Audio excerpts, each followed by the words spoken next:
course, we're ready to get right back into our Lagos studio where we have Adekunle sitting patiently and, ready to tell us what his first few weeks was like. I don't know if you heard any part of what I said at the start of this conversation, but I was basically just saying that it must have been intense, getting into the house with people that you barely knew anything about, away from your close friends, your close family members. And I just wanted to know what your first few weeks in the Big Brother Niger house was like. It was actually an experience I was really looking forward to. But then getting into the house and having to interact with complete strangers, I guess you could use the word intense at some point, yes. So intense in what sense? Because I do know that at some point, those strangers became incredibly familiar with you. In fact, I would say you were definitely one of those people who found it really easy to blend with almost everyone in the house. Am I correct to say that? Yes, you're very correct.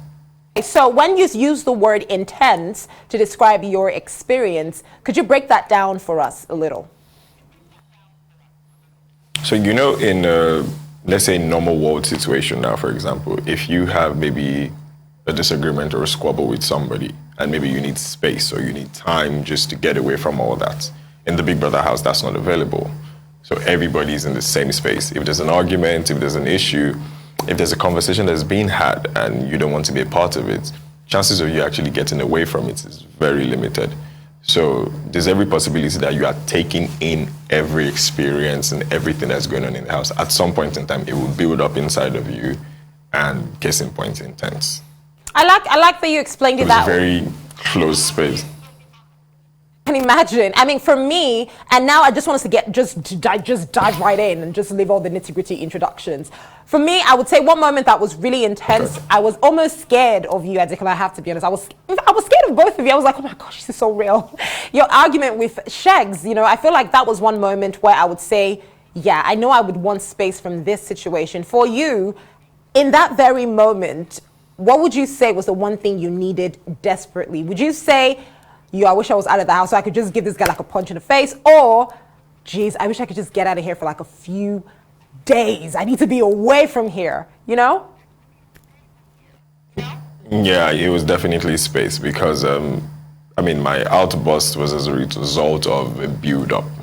Different things have been happening weeks before then, and we got moved into a smaller apartment.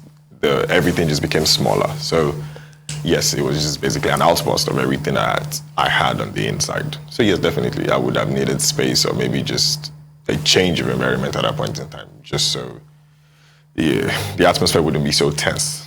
I know, right? I'm sorry you had to deal with that. Many people have described you as one, again, correct me if I'm wrong, as a person who's able to really feed off people's, would I call it feeding off people's emotions or understanding people's emotions? That's based off of the perception that you gave in the house. So when you look back on the housemates that you encountered, the people that you met, who would you say was definitely the most emotional housemate from this season? The most emotional housemates? Yeah. It would be between Hermes and Chichi. Hermes because Hermes was very passionate about everything he did. If Hermes was walking, he was passionate about it. If it was making breakfast, he was passionate about it. With his task, even with his dressing, he was very passionate about it. And Chichi as well. Chichi was also very emotional about everything that she wanted to do. So yes, I would say those two people were very in touch with their emotions in the house.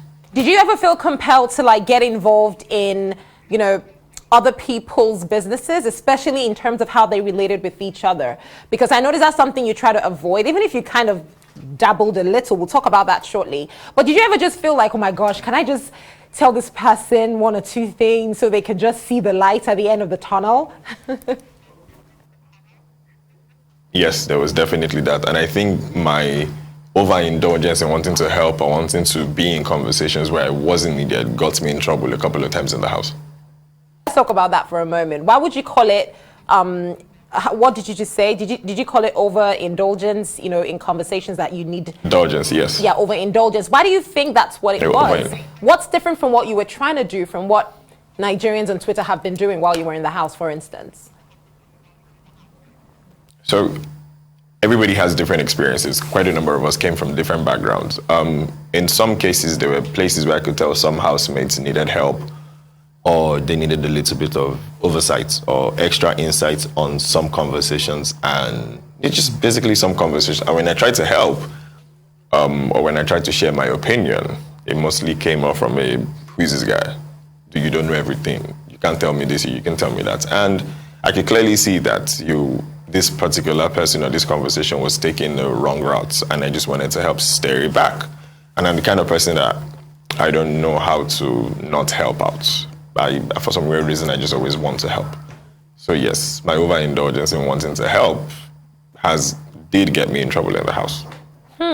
So I like that you're touching on that, because as you know, a Big Brother alumni, I would like to call you that. Obviously, when you came out, you must have seen that there's been so much opinions, about you. Oh, about Adekunle's face, about the shape of his head, about his relationships, about how he talks. Adekunle is this, Adekunle is that. And these are all people who also feel like, oh my gosh, I need to just say one or two things about this man, because my goodness, what's wrong with him? So when you came out and you saw all the reactions and the tweets and people, I know that your fans recently got you like a bunch of gifts and presents. So basically you saw the good, the bad, the ugly. Were you offended by the ugly parts? So this might shock you. I actually haven't seen the ugly part. Oh. Wait. I came out of the house just wanting to, yeah.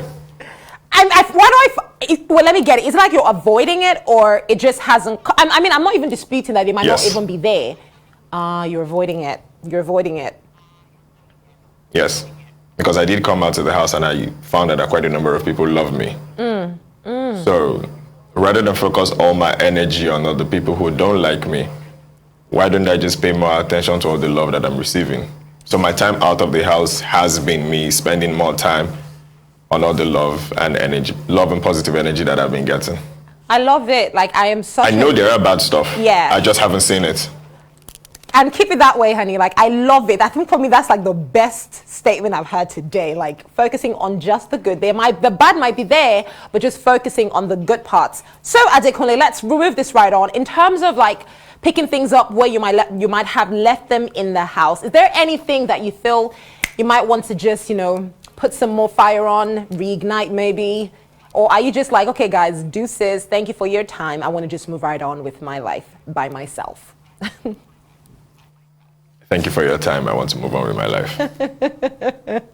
Adekunle, okay, before I let you go, you have to spill on what you're up to. I'm really curious. What are you going to be doing now? I've asked this question with every housemate that I've had on the show, and they tell me a whole bunch of stuff. I want to know what your next plan is. What are you up to? I'm very people-centric. I am finding out now that quite a number of people, a lot of strangers love me. They love my performance in the house, so to say. And I suppose I'm not sure exactly what I did, but for the fact that people did love me and then they stayed with me till the very end in the house, I'm very big on reciprocal love. So I am working on how to get back to as many people as I can. I am very big on giving back to society. So quite a number of projects that I'm going to be working on would be people-centric. I'm also very human capital focused. While that is going on, I am going to dabble into lifestyle and tourism.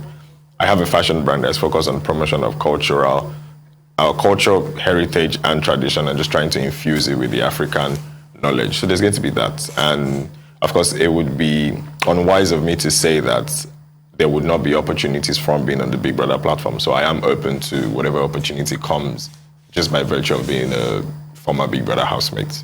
Quite a number of things. And I guess along the line, more things will spring up. Absolutely. Adekunle, you know what I feel? You're an absolute star. Thank you so much for joining me on Arise 360 today. And all the best. Absolutely.